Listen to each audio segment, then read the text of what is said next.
ഇന്നത്തെ കഥയിലേക്ക് എല്ലാവർക്കും സ്വാഗതം. അങ്ങനെ ഗീതുവിനെ പേടിച്ചിട്ട് ക്ഷേത്ര ദർശനത്തിന് പോയിരിക്കുകയാണ് നമ്മുടെ ഗോവിന്ദ്. അപ്പം ഗോവിന്ദ് അവസാനത്തെ ക്ഷേത്ര സന്ദർശനത്തിൽ പ്രാർത്ഥനയോടുകൂടി പറയുകയാണ്, ഞാൻ ഇതിനോടകം തന്നെ ഈ 5 ക്ഷേത്രം ദർശിച്ചതിലൂടെ തന്നെ ഗീതു എന്നോട് ക്ഷമിച്ചിട്ടുണ്ടാവും എന്ന് എനിക്കറിയാം. പക്ഷേ ഈ ക്ഷേത്ര ദർശനം അതിനൊന്നും വേണ്ടിയിട്ടല്ല, എനിക്ക് ഗീതുവിനോട് എൻ്റെ പ്രണയം തുറന്നു പറയാൻ വേണ്ടിയാണ്. അതിനുള്ള ധൈര്യം എനിക്ക് തരണേ, എനിക്കതിനൊരു വഴി കാണിച്ചു തരണേ. ഗീതു കുറേ നേരമായിട്ട് ഗോവിന്ദിൻ്റെ വോയിസൊക്കെ കേട്ട് പ്രതികരിക്കാതെ നിൽക്കുകയാണ്. അവസാനം അവളും വിചാരിക്കുന്നുണ്ട് പ്രണയത്തോടു കൂടി, വിളിച്ചാലോ, അല്ലേ വേണ്ട, തിരിച്ചൊരു വോയിസ് നോട്ട് തന്നെ ഇടാം. എന്താ ഇടുക?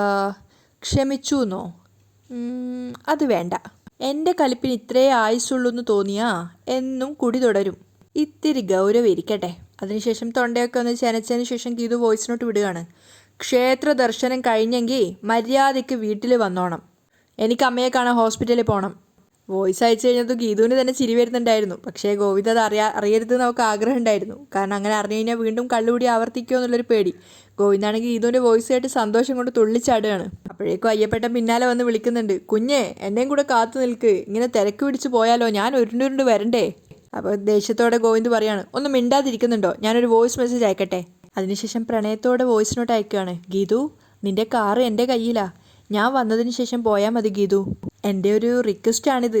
ഗോവിന്ദിൻ്റെ ചുണ്ടിൽ നിന്നൊക്കെ പ്രണയം നിറഞ്ഞു തൂവുകയാണ്. അത് കാണുന്ന സമയത്ത് അയ്യപ്പേട്ടന് ചിരി വരുന്നുണ്ടായിരുന്നു. വോയിസ് നോട്ട് വന്നപ്പോഴും ഗീതു അതേ ആവേശത്തിൽ തന്നെയാണുള്ളത്. ഗീതു അതെടുത്ത് കേൾക്കുന്നുണ്ട്. അത് കേട്ടപ്പോൾ ഗീതുവിന് ഒത്തിരി സന്തോഷമാവുകയാണെങ്കിലും അവൾ ദേഷ്യത്തോടെയാണ് റിപ്ലൈ കൊടുക്കുന്നത്. ഉടനെ എങ്ങാനും വരുമോ, അതോ എന്നെ പോസ്റ്റ് ആക്കുമോ? അത് കേട്ടതും ഗോവിന്ദിന് നല്ല മനസ്സ് നിറഞ്ഞ സന്തോഷം വരുന്നുണ്ട്. അടുത്ത വോയിസ് അയക്കാൻ നോക്കുമ്പോഴേക്കും അയ്യപ്പേട്ടൻ എന്തോ പറയാൻ വന്നു. അപ്പോഴേക്കും ഗോവിന്ദിന് ദേഷ്യം വരുന്നുണ്ട്. എന്നിട്ട് ആ വോയിസ് നോട്ട് ഡിലീറ്റ് ആക്കിയിട്ട് മാറ്റി അയക്കുകയാണ്. എത്ര നേരം വൈകിയാലും ഞാൻ വന്നിട്ടേ പോകാവൂ, പ്ലീസ് ഗീതു. ഗോവിന്ദ് പ്രണയപരവശനായിട്ടാണ് സംസാരിക്കുന്നത്. അതുപോലെ തന്നെയാണ് ഗീതു ഇപ്പുറത്തുള്ളത്. പക്ഷേ ഗീതു അത് പ്രകടിപ്പിക്കാതിരിക്കാൻ ശ്രമിക്കുകയാണ്. ഗോവിന്ദിൻ്റെ മെസ്സേജിന് വേണ്ടി കാത്തു നിൽക്കുക തന്നെയാണ് ഗീതു. അതിനുശേഷം വലിയ താല്പര്യമില്ലാത്ത മട്ടിൽ തിരിച്ച് റിപ്ലൈ കൊടുക്കുകയാണ്. ശരി, ആലോചിക്കാം. ഗീതുവിൻ്റെ മറുപടി കേട്ടതും ഗോവിന്ദിന് ഒന്നുകൂടെ സന്തോഷമാവുകയാണ്. അപ്പം അയ്യപ്പേട്ടൻ ചോദിക്കുന്നുണ്ട്, അല്ല കുഞ്ഞേ, നിങ്ങൾ എന്തിനാ ഇങ്ങനെ അങ്ങോട്ടും ഇങ്ങോട്ടും മെസ്സേജ് ഇട്ട് കളിക്കുന്നത്? നേരിട്ട് അങ്ങ് വിളിച്ച് ഒറ്റയടിക്ക് കാര്യം പറഞ്ഞാൽ പോരെ? അപ്പോഴേക്കും ഗോവിന്ദ് പറയുന്നുണ്ട്, ജനറേഷൻ ഗ്യാപ്പ്, അറിയാത്ത കാര്യങ്ങൾക്ക് അഭിപ്രായം പറയരുത് കേട്ടോ. ഇതൊക്കെ കല്യാണം കഴിച്ചവർക്ക് പറഞ്ഞിട്ടുള്ളതാ, നിങ്ങൾ ഇപ്പോഴും ക്രോണിക് ബാച്ചിലർ അല്ലേ. അത് കേട്ടതും അയ്യപ്പേട്ടൻ കളിയാക്കിയിട്ട് പറയാണ്, കല്യാണം കഴിച്ചിട്ടും എന്താ കാര്യം, സത്യത്തിൽ നമ്മൾ രണ്ടുപേരും ഇപ്പോഴും ക്രോണിക് ബാച്ചിലർ ആണല്ലോ. ബ്രഹ്മചാരിമാർ, അഖിലേന്ത്യാ ബ്രഹ്മചാരി അസോസിയേഷൻ്റെ പ്രസിഡൻ്റാണ് കുഞ്ഞ്, ഞാനിപ്പോഴും വെറും സെക്രട്ടറി. അതും പറഞ്ഞ് അയ്യപ്പേട്ടൻ പൊട്ടിച്ചിരിക്കുകയാണ്. അത് കേട്ടപ്പോൾ ഗോവിന്ദിന് ദേഷ്യം വരുന്നുണ്ട്. ഈ നിമിഷം മുതൽ ഞാൻ ആ വൃത്തികെട്ട അസോസിയേഷനിൽ നിന്നും രാജിവെച്ചിരിക്കുന്നു. അയ്യപ്പേട്ടൻ കളിയാക്കി ചിരിച്ചുകൊണ്ട് പറയുന്നുണ്ട്, കുറേ നാളായിട്ട് ഞാനിത് കേൾക്കുന്നു, അതുകൊണ്ട് ചിരിച്ചു പോയതാ. കാറെടുക്ക്, നമുക്ക് വീട്ടിൽ പോവാം, വല്ലാതെ വിശക്കുന്നു. അയ്യപ്പേട്ടൻ കാറിന് നേരെ പോയതും ഗോവിന്ദ് അയ്യപ്പേട്ടനെ ചേർത്ത് പിടിച്ചു നിർത്തുകയാണ്. കുറച്ച് താമസമുണ്ട്. എന്തു താമസം? എൻ്റെ വീരവാദം കേൾക്കാൻ തുടങ്ങിയിട്ട് കുറേ നാളായി എന്നല്ലേ പറഞ്ഞത്? ഇനി ഞാൻ പ്രവർത്തിച്ച് കാണിച്ചു തരാം. ഗോവിന്ദ് മീശയൊക്കെ ലെവലാക്കുകയാണ്. അതേസമയം ഗോവിന്ദിൻ്റെ അടുത്ത വോയിസും കാത്തിരിക്കുകയാണ് ഗീതു. പിന്നെ വോയിസ് ഒന്നും ഇട്ടില്ലല്ലോ, എൻ്റെ ഗൗരവം ഇത്തിരി കൂടിപ്പോയോ? അയ്യോ, അത്രയ്ക്കൊന്നും വേണ്ടായിരുന്നു. അതിനുശേഷം ഗീതു ഇങ്ങനെ സ്വയം ചിന്തിക്കുകയാണ്, എൻ്റെ മനസ്സിനി കണ്ണേട്ടൻ്റെ മുന്നിൽ തുറന്നേ പറ്റൂ. എന്നെ സ്വീകരിച്ചാലും ഇല്ലെങ്കിലും ഇനി ഈ ഭാരം താങ്ങാൻ വയ്യ. രഞ്ജുവിൻ്റെ ഫോണിലേക്ക് വിളിച്ചിട്ട് വിജയലക്ഷ്മി ചോദിക്കുന്നുണ്ട്, നിൻ്റെ അടുത്ത് ഗീതു ഉണ്ടോ? ഇല്ല, റൂമിലാ. അപ്പോഴേ നീ എനിക്കൊരു സഹായം ചെയ്യണം. ഗീതു അറിയാതെ ഈ ഫോൺ ഗോവിന്ദിൻ്റെ കയ്യിൽ കൊടുക്കണം. അതിന് അമ്മയ്ക്ക് തന്നെ വിളിച്ചാൽ പോരെ? അയ്യോ, ഞാൻ നേരിട്ട് വിളിച്ചാൽ അവൻ ഫോൺ എടുക്കുന്നില്ല, അതുകൊണ്ട് ഞാൻ നിന്നെ ബുദ്ധിമുട്ടിക്കുന്നേ. അതിന് ഗോവിന്ദേട്ടൻ ഇവിടെ ഇല്ലല്ലോ, പുറത്തു പോയിരിക്കുക. അധികം താമസിയാതെ തിരിച്ചു വരും. അത് കേട്ടത് വിജയലക്ഷ്മി ആകെ പരിഭ്രാന്തിയാവുകയാണ്. അപ്പം രഞ്ജു ചോദിക്കുന്നുണ്ട്, എന്താ അമ്മേ ഗോവിന്ദേട്ടനോട് അത്യാവശ്യമായിട്ട് പറയാനുള്ളത്? അത് നീ അറിയേണ്ട കാര്യമല്ല. ഗോവിന്ദ് എത്തുമ്പോഴേ ചെമ്പകശ്ശേരിയിലേക്കൊന്ന് വരാൻ പറയണം, അത്യാവശ്യമാണ്. അപ്പം രഞ്ജു പറയുന്നുണ്ട്, ഞാൻ പറഞ്ഞാലൊന്നും ഗോവിന്ദേട്ടൻ കേൾക്കില്ല. അമ്മ ഗീതുവിനെ വിളിച്ച് പറ, അവൾ പറഞ്ഞാൽ ആദ്യം പറ്റില്ല എന്ന് പറഞ്ഞാലും പിന്നീട് ഗോവിന്ദേട്ടൻ അനുസരിക്കും. അപ്പം വിജയലക്ഷ്മി ദേഷ്യത്തോട് പറയാണ്, മോളെ, ഞാൻ സംസാരിക്കുന്നത് അവൾ അറിയാൻ പാടില്ല. എങ്കിൽ അമ്മ ഇവിടേക്ക് വാ, ഗോവിന്ദേട്ടനുമായിട്ട് നേരിട്ട് സംസാരിക്കാലോ. ആകെ പരിഭ്രാന്തി ആയിട്ടുണ്ടായിരുന്നു വിജയലക്ഷ്മി. അവർ ചോദിക്കുകയാണ്, രാധികയുടെ ആ വീട്ടിലേക്കോ? അതിനിത് ഗോവിന്ദേട്ടൻ്റെ വീടല്ലേ, അമ്മയ്ക്ക് എപ്പോൾ വേണേലും വരാലോ. രഞ്ജു മറുപടി പറയുകയാണ്. ആ സമയത്തും വിജയലക്ഷ്മി ആകെ പരിഭ്രാന്തിയിലാണുള്ളത്. എന്നിട്ട് എന്താണെന്ന് വെച്ചാൽ പറയാനുള്ളത് പറഞ്ഞോളൂ, രഞ്ജു സപ്പോർട്ട് ചെയ്യുന്നുണ്ട്. അത് കേട്ടതും വിജയലക്ഷ്മി ദേഷ്യത്തോട് പറയാണ്, മോളെ, ഞാനിപ്പോൾ അങ്ങോട്ടേക്ക് വന്നാൽ നീ എൻ്റെ മകളാണെന്നുള്ള കാര്യം രാധിക അറിയും, അത് അപകടമാ. അപ്പം രഞ്ജു പുഞ്ചിരിച്ചുകൊണ്ട് പറയാണ്, എങ്കിലേ ആ അപകടനില ഞാൻ തരണം ചെയ്ത് കഴിഞ്ഞു. വിജയലക്ഷ്മി ഞെട്ടിത്തെറിച്ച് നിൽക്കുകയാണ്. അപ്പം രഞ്ജു പറയുന്നുണ്ട്, അമ്മ പരമരഹസ്യാണെന്ന് കരുതിയതേ രാധിക അമ്മ കണ്ടുപിടിച്ചു കഴിഞ്ഞു. വിജയലക്ഷ്മിയുടെ മോളാണ് ഞാനെന്ന്. അത് കേട്ടതും വിജയലക്ഷ്മി ശരിക്കും ഷോക്കാവുകയാണ്. മോളെ, നീ വലിയ അപകടത്തിലാണ് പെട്ടിരിക്കുന്നത്. അവരാദ്യയോടെ സംസാരിക്കുകയാണ്. അപ്പം രഞ്ജു പറയുന്നുണ്ട്, ഗോവിന്ദേട്ടനും ഗീതുവും എൻ്റെ കൂടെ കട്ടയ്ക്ക് നിൽക്കുമ്പോൾ ഞാൻ എന്തിനു പേടിക്കണം? അപ്പം പേടിയോടെ വിജയലക്ഷ്മി പറയുന്നുണ്ട്, വേണ്ട മോളെ, നീ ഇനി എന്തായാലും അവിടെ നിൽക്കണ്ട, എത്രയും പെട്ടെന്ന് തിരിച്ചു വാ. അപ്പം രഞ്ജു പറയുന്നുണ്ട്, ഇവിടുന്ന് പേടിച്ചോടേണ്ട കാര്യമൊന്നുമില്ല അമ്മേ. പഴയ പോലെയല്ല, രാധികാമ്മയ്ക്ക് ഗീതുവിനെ പേടിയാ. അതുപോലെ എനിക്കെന്തെങ്കിലും സംഭവിച്ചാൽ ഗോവിന്ദേട്ടനും വെറുതെ ഇരിക്കില്ലെന്ന് അവർക്കറിയാം. അതുകൊണ്ട് ഞാനിവിടെ സേഫാ. രഞ്ജു ആത്മവിശ്വാസത്തോടെയാണ് പറയുന്നത്. അപ്പോഴും വിജയലക്ഷ്മിയുടെ ഉള്ളിൽ തീയായിരുന്നു. അവർ സ്വയം ചിന്തിക്കുകയാണ്, എങ്ങനെയെങ്കിലും രഞ്ജുവിനെ അവിടുന്ന് കൂട്ടിക്കൊണ്ട് വരണം. വിജയലക്ഷ്മി ആകെ പരിഭ്രാന്തിയോടെയാണ് ഇരിക്കുന്നത്. ആ സമയത്ത് രഞ്ജു പറയുന്നുണ്ട്, ഇപ്പോൾ ഈ വീട്ടിലുള്ള രാധികാമ്മയുടെയും അവരുടെ മകൻ വരുണിൻ്റെയും പരിതാപകരമായ അവസ്ഥ നേരിട്ട് കണ്ട് ആസ്വദിക്കാൻ അമ്മ ഇങ്ങോട്ടേക്ക് വാ. അതിനിടയിൽ മറ്റാരുടെയും ശല്യമില്ലാത്ത രീതിയിൽ ഗോവിന്ദേട്ടനും അമ്മയ്ക്കും സംസാരിക്കാനുള്ള അവസരം ഗീതു ഉണ്ടാക്കി തരും. അമ്മ ധൈര്യമായിട്ട് വാ. അപ്പം വിജയലക്ഷ്മി പറയുന്നുണ്ട്, ശരി, ഞാൻ വരാം. പക്ഷേ ഗോവിന്ദുവായിട്ട് സംസാരിച്ച് തിരികെ മടങ്ങി വരുമ്പോൾ എൻ്റെ കൂടെ നീയും ഉണ്ടാവണം. പിന്നീട് രഞ്ജുവിന് സംസാരിക്കാൻ അവസരം കൊടുക്കാതെ അവർ കോള് കട്ട് ചെയ്യാണ്.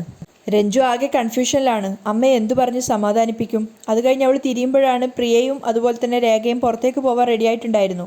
അവരുടെ അരികിൽ വന്നിട്ട് രഞ്ജു ചോദിക്കുന്നുണ്ട്, എങ്ങോട്ടേക്കാണ് പോകുന്നത്? പ്രിയ വലിയ മൂടൊന്നും കൊടുക്കുന്നില്ല. അവളാകെ ദേഷ്യത്തോടെയാണ് നിൽക്കുന്നത്. അപ്പോൾ രേഖ പറയുന്നുണ്ട്, ഗീതുവിൻ്റെ അമ്മയെ കാണാൻ വേണ്ടിയിട്ട് ഹോസ്പിറ്റലിലേക്ക് പോവുകയാണ്. എങ്കിൽ കുറച്ചു നേരം വെയിറ്റ് ചെയ്ത് ഞാനും വരാമെന്ന് പറയുകയാണെങ്കിലും പ്രിയ പറയുന്നുണ്ട്, നിങ്ങൾ ഞങ്ങളുടെ കൂടെ വരണ്ട. ഞങ്ങൾ ബന്ധുത്വം ആരാണെന്ന് പറയാൻ പറ്റാത്ത നിങ്ങൾ ഞങ്ങളുടെ കൂടെ വന്നു കഴിഞ്ഞാൽ ഞങ്ങൾക്കത് അപമാനമാണ്. നിങ്ങൾ വേണേൽ തനിയെ പോയാൽ മതി എന്നൊക്കെ ദേഷ്യത്തോടെയാണ് സംസാരിക്കുന്നത്. അതിനുശേഷം അവൾ അവിടുന്ന് പോകുമ്പോൾ രേഖ സമാധാനിപ്പിക്കുകയാണ്, മോൾ വിഷമിക്കണ്ട, പ്രിയമോളുടെ സ്വഭാവം അങ്ങനെയാണല്ലോ. ഗീതു കുറച്ചു നേരം കഴിഞ്ഞ് അമ്മയുടെ അടുത്തേക്ക് പോകും, അപ്പം മോളും കൂടെ പൊയ്ക്കോ എന്നൊക്കെ പറഞ്ഞ് സമാധാനിപ്പിക്കുകയാണ്. അപ്പോൾ അവർ രണ്ടുപേരും പോയപ്പോഴും രഞ്ജു ചിന്തിക്കുന്നത്, രാധികാമ്മയാണ് ഏറ്റവും വലിയ ശത്രു എന്നാണ് ഞാൻ കരുതിയത്. പക്ഷേ പ്രിയ ഇങ്ങനെയായാൽ എങ്ങനെയാണ് ശരിയാവുക? പ്രിയയുടെ ശത്രുത മാറ്റിയെടുക്കണം എന്നൊക്കെ അവൾ ചിന്തിക്കുന്നുണ്ട്. പ്രിയ മനസ്സ് മാറ്റിയില്ലെങ്കിൽ അമ്മയുടെ അടുത്തേക്ക് തന്നെ എനിക്ക് തിരിച്ചു പോവേണ്ടി വരും. അതേസമയം കിഷോർ രാധികയെയും വരുണിനെയും കാത്തു നിൽക്കുകയാണ്. അപ്പോൾ അവരെ എത്തിയ സമയത്ത് 3 പേരും കൂടെ സംസാരിക്കുന്നുണ്ട്. അപ്പോൾ രാധിക പറയാണ്, ഈ ഇടപാടിൽ നിനക്ക് 1 കോടി രൂപ തന്നതല്ലേ, പിന്നെ എന്തിൻ്റെ പേരിലാണ് നീ ഞങ്ങളെ കാണണമെന്ന് പറഞ്ഞത്? ഇടപാട് പണം ഇനിയും ബാക്കിയില്ലേ മാഡം? കിഷോർ കളിയാക്കുകയാണ്. അത് കേട്ടതും വരുണ് തല്ലാൻ കയ്യോങ്ങുന്നുണ്ടെങ്കിലും രാധിക തടയുന്നുണ്ട്. മാത്രമല്ല കിഷോറും പറയുന്നുണ്ട്, ഓയ് നിർത്തിക്കൊള്ളണം. അപ്പം രാധിക പറയാണ്, ആ ഇടപാട് അവസാനിപ്പിക്കാൻ എനിക്കല്പം സാവകാശം വേണം. അപ്പം വരുണ് പറയാണ്, അമ്മേ, ഇവൻ്റെ ബ്ലാക്ക് മെയിലിൽ നമ്മൾ എത്ര കാലം അടിമകളായിട്ട് ജീവിക്കും? ഇവനെ അങ്ങോട്ട് തീർത്താ ആ ഭീഷണി എന്നേക്കുമായി അവസാനിക്കില്ലേ? അപ്പം കിഷോർ പരിഹസിച്ച് തിരിച്ചു പറയാണ്, അങ്ങനെ ചാവുന്ന ഇനാണെങ്കിൽ എന്നോ അവസാനിച്ചേനെ.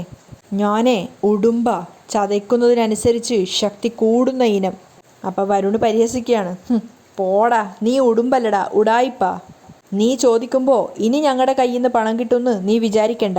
ആ വീഡിയോ നീ പലർക്കും അയച്ചു കൊടുത്ത് ഞങ്ങളെ പേടിപ്പിക്കുകയാണല്ലോ, എങ്കിൽ അതങ്ങനെ തന്നെ നടക്കട്ടെ. അപ്പോൾ ചിരിച്ചുകൊണ്ട് കിഷോർ പറയാണ്, രാധികാമ്മ സംസാരിക്കുന്ന വീഡിയോ മാത്രമേ കയ്യിൽ നിന്ന് ചോർന്നിട്ടുള്ളൂ. വരുണും സുവർണയും ഒക്കെ പറയുന്നത് ഞാൻ ഭദ്രമായി സൂക്ഷിച്ചിട്ടുണ്ട്. അത് ഗീതുവിൻ്റെ കയ്യിൽ എത്തിയിട്ടില്ല. അത് കേട്ടതും രാധികയും വരുണും ഞെട്ടുകയാണ്. അപ്പോൾ കിഷോർ പറയുന്നുണ്ട്, ശരിക്കും പൊട്ടിത്തെറിക്കാനുള്ള ബോംബ് അതിലാണല്ലോ. അപ്പം രാധിക പറയുന്നുണ്ട്, നിന്റെ കയ്യിലുള്ള വീഡിയോസ് എല്ലാം ഗീതുവിൻ്റെ കയ്യിലും ഉണ്ട്. അത് വെച്ചാ അവൾ ഞങ്ങളെ മുൾമുനയിൽ നിർത്തുന്നത്. അപ്പം കിഷോർ പറയാണ്, എൻ്റെ ഭാര്യ അവർണികയാണ് രാധിക മാമിൻ്റെ വീഡിയോ എൻ്റെ ഫോണിൽ നിന്നും കോപ്പി ചെയ്ത് ഗീതുവിന് അയച്ചു കൊടുത്തത്. ഗീതുവിൻ്റെ കയ്യിൽ അതെല്ലാം ഉണ്ടെങ്കിൽ പിന്നെ എന്തിനാ എൻ്റെ ഭാര്യ അവൾക്കതെല്ലാം അയച്ചു കൊടുക്കുന്നത്? അപ്പോഴും രാധിക പറയുന്നുണ്ട്, ആ വീഡിയോ എല്ലാം അവളുടെ കയ്യിലുണ്ടെന്നാ ഗീതു തറപ്പിച്ച് പറയുന്നത്. അത് ചുമ്മാ നിങ്ങളെ ഗീതു തെറ്റിദ്ധരിപ്പിച്ചതായിരിക്കും. അവളുടെ കയ്യിൽ ആകെയുള്ളത് രാധിക മാഡം അവളെ ലോറി ഇടിപ്പിച്ച് കൊല്ലുമെന്ന് പറഞ്ഞ വീഡിയോ ക്ലിപ്പ് മാത്രമാണ്. അതിൽ പേടിക്കത്തക്ക ഒന്നുമില്ല. അത് കണ്ടിട്ട് ഗോവിന്ദ് സാർ എന്തെങ്കിലും ചോദിച്ചാലും അപ്പോഴത്തെ ദേഷ്യത്തിന് പറഞ്ഞു പോയതാണെന്നൊരു കുറ്റസമ്മതം അങ്ങ് നടത്തിയാൽ മതി. ഒരല്പം കണ്ണീര് കൂടി കലർത്തിയാ ഗോവിന്ദ് സാർ അതങ്ങ് ക്ഷമിക്കും. പക്ഷേ ഇവരുടെ കാര്യം അങ്ങനെയല്ല. വരുണും സുവർണയും സംസാരിക്കുന്ന വീഡിയോ ആണ് ശരിക്കും ഭയക്കേണ്ടത്. അപ്പം രാധിക ചോദിക്കുന്നുണ്ട്, ഇവരത്രയ്ക്ക് ഭയക്കാൻ എന്ത് സംഭവം ആ വീഡിയോയിലുള്ളത്? നീ എന്താണ് അതിൽ പറഞ്ഞിരിക്കുന്നത്? പറയടാ. വരുണിനോട് തട്ടിക്കയറുകയാണ്. അപ്പം കിഷോർ ഇടയെ കയറുന്നുണ്ട്, ഇതിൻ്റെ പേരിൽ നിങ്ങൾ അമ്മയും മോനും കൂടെ വഴക്ക് കൂടല്ലേ? അതിൻ്റെ സമയമല്ല ഇത്. ഗീതു നിങ്ങളെ വരിഞ്ഞു മുറുക്കിയിരിക്കുന്ന ഭയത്തിൻ്റെയും ഒരു അദൃശ്യ ചങ്ങലയുണ്ട്. അത് ആദ്യം പൊട്ടിക്കണം. അതിന് നിങ്ങൾ രണ്ടും ഒന്നിച്ച് നിൽക്കണം. എൻ്റെ പണത്തിൻ്റെ കാര്യം കൂടി സമ്മതിച്ചു തന്നാൽ എല്ലാ ബാക്ക് സപ്പോർട്ടും ഞാൻ തരും. നിങ്ങൾ മുമ്പിൽ നിന്ന് ഗീതുവിനെ വീഴ്ത്തിയാൽ മാത്രം മതി. അതേസമയം ഗീതു മുറിയിൽ ഒരുപാട് പൂക്കളൊക്കെ വെച്ച് ഡെക്കറേറ്റ് ചെയ്ത് അതിനിടയിൽ ഐ ലവ് യു കണ്ണേട്ട എന്ന് എഴുതി വെച്ചിട്ടുണ്ടായിരുന്നു. ആ ഒരു പ്രണയപരവശയായിട്ടാണ് ഗീതു ഉള്ളത്. അതിനുശേഷം അവളിങ്ങനെ സ്വയം ചിന്തിക്കുകയാണ്, ഇത് ഓക്കെ ആണോ? സംഭവം കിടു, പക്ഷേ ഞാൻ ആഗ്രഹിച്ചൊരു റൊമാൻസ് തീവ്രത ഇതിലുണ്ടോ? അപ്പോൾ അവൾ നിരാശയാവുകയാണ്. ഇല്ല, എൻ്റെ മനസ്സിലുള്ള പ്രണയത്തിൻ്റെ ഒരു 10% പോലും ഇതിൽ കൂടെ പ്രകടമാക്കാൻ കഴിയില്ല. എൻ്റെ പ്രണയം ശക്തമായി കണ്ണേട്ടൻ്റെ മനസ്സിലേക്ക് ഇടിച്ചു കയറണം. അതിനെന്താ വഴി? ഗീതു ആകെ കൺഫ്യൂഷനാണ്. അതേസമയം ഗോവിന്ദും അയ്യപ്പേട്ടനും കൂടെ തിരിച്ചു വരുന്നുണ്ടായിരുന്നു. ആ സമയത്ത് റോഡ് സൈഡിൽ ഗോവിന്ദ് കാർ ഒതുക്കിയപ്പോൾ അയ്യപ്പേട്ടൻ ചോദിക്കുന്നുണ്ട്, എന്താ ഇവിടെ നിർത്തിയത്? എനിക്ക് വീട്ടിൽ പോകണം, വിശക്കുന്നു. അപ്പോൾ ഗോവിന്ദ് പറയാണ്, അതെ, തൊട്ട് പിന്നിൽ നല്ലൊരു ഹോട്ടലുണ്ട്, അവിടെ പോയിട്ട് അയ്യപ്പേട്ടൻ വയറ് നിറയെ ഭക്ഷണം കഴിക്കേ. എനിക്ക് കുറേ നേരം ഒറ്റയ്ക്കിരിക്കണം. എന്തിനാ ഒറ്റയ്ക്കിരിക്കുന്നത്? ഗീതുമോൾ ക്ഷമിച്ചല്ലോ. അപ്പോൾ ഗോവിന്ദ് നാണത്തോടെ പറയാണ്, എൻ്റെ പ്രണയം ഞാൻ ഗീതുവിനോട് തുറന്നു പറയാൻ തീരുമാനിച്ചു. ഇത് ഞാൻ കുറേ കേട്ടിട്ടുള്ളതാ. ഒരു കുന്തവും നടക്കില്ല. എൻ്റെ ഗണപതി കുഞ്ഞിൻ്റെ കല്യാണം പോലെ നീണ്ടു പോവും. ഇന്ന് അങ്ങനെയല്ല, ഞാൻ രണ്ടും കൽപ്പിച്ചാ. നിങ്ങളൊരു 5 മിനിറ്റ് പുറത്തിറങ്ങിപ്പോ പ്ലീസ്. അപ്പം അയ്യപ്പേട്ടൻ പറയുന്നുണ്ട്, എൻ്റെ കുഞ്ഞെ, പ്രണയം പറയണമെങ്കിൽ വീട്ടിൽ പോകണം, അല്ലാതെ മോൾ അവിടെയും കുഞ്ഞിവിടെ ഇരുന്നിട്ട് എങ്ങനെയാണ് പ്രണയം പറയുക? അപ്പോൾ ഗോവിന്ദ് മൊബൈൽ കയ്യിലെടുത്തിട്ട് പറയാണ്, ഞാൻ എൻ്റെ പ്രണയം ടെക്നോളജി ഉപയോഗിച്ചിട്ടാണ് പറയാൻ പോകുന്നത്. ഓ, മെസ്സേജ് ഇടാനാ തീരുമാനം? അങ്ങനെയാണെങ്കിൽ ആഹാരമൊക്കെ ത്യജിച്ച് നിരാഹാരിയായി ഞാനും കുഞ്ഞിനോടൊപ്പം ഇരിക്കാം. ദേ, ഈ ഏരിയ കണ്ടുപോകരുത്. ഗോവിന്ദ് അയ്യപ്പേട്ടനെ വഴക്ക് പറയാണ്. അതോ നിങ്ങളെ തടിക്ക് നല്ലത്? ഓ, എന്താ ഭീഷണിയാണോ? എങ്കിൽ ഞാൻ പോവാം. പണ്ടേ എനിക്ക് ഭീഷണി ഇഷ്ടമല്ല. അപ്പോൾ ഗോവിന്ദ് പറയുന്നുണ്ട്, കിന്നാരം പറയാതെ പോവാൻ നോക്കിയേ. അതിനുശേഷം അവനിങ്ങനെ സ്വയം ചിന്തിക്കുകയാണ്, മെസ്സേജ് ഇടുന്നതിലൊരു ത്രില്ലില്ല, അല്ലാതെ പറയാൻ എന്താ ഒരു വഴി? അയ്യപ്പേട്ടൻ ചിണുങ്ങിക്കൊണ്ട് എഴുന്നേറ്റ് പുറത്തു പോകുന്നുണ്ടായിരുന്നു. ഗോവിന്ദ് വീണ്ടും ഇങ്ങനെ ആലോചിച്ചുകൊണ്ടിരിക്കുകയാണ്, എങ്ങനെ പ്രണയം പറയുന്നു. അതേ അവസ്ഥയിൽ തന്നെയാണ് ഗീത ഉള്ളത്.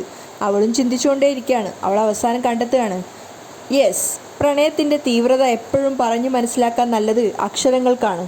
അതിന് പഴഞ്ചൻ രീതി തന്നെയാണ് നല്ലത് എന്ന് പറഞ്ഞുകൊണ്ട് വലിപ്പ് തുറന്നിട്ട് അതിൽ നിന്നൊരു പാഡും പെന്നും എടുത്ത് കൈ പിടിക്കുകയാണ്. അതേസമയം ഗോവിന്ദ് ചിന്തിക്കുന്നുണ്ട്, എൻ്റെ പ്രണയം അവളെ അറിയിക്കാൻ കുറച്ച് ന്യൂജൻ ആവുന്നതാണ് നല്ലത്.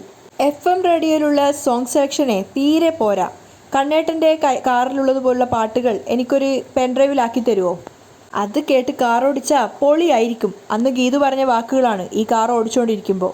അപ്പോൾ അതൊരു നല്ല ഐഡിയ ആണെന്ന് ഗോവിന്ദിന് തോന്നുന്നുണ്ട്. അന്ന് പറഞ്ഞത് ഞാൻ പെൻഡ്രൈവിലാക്കി തരാം മോളെ, പാട്ടല്ല, എൻ്റെ പ്രണയം.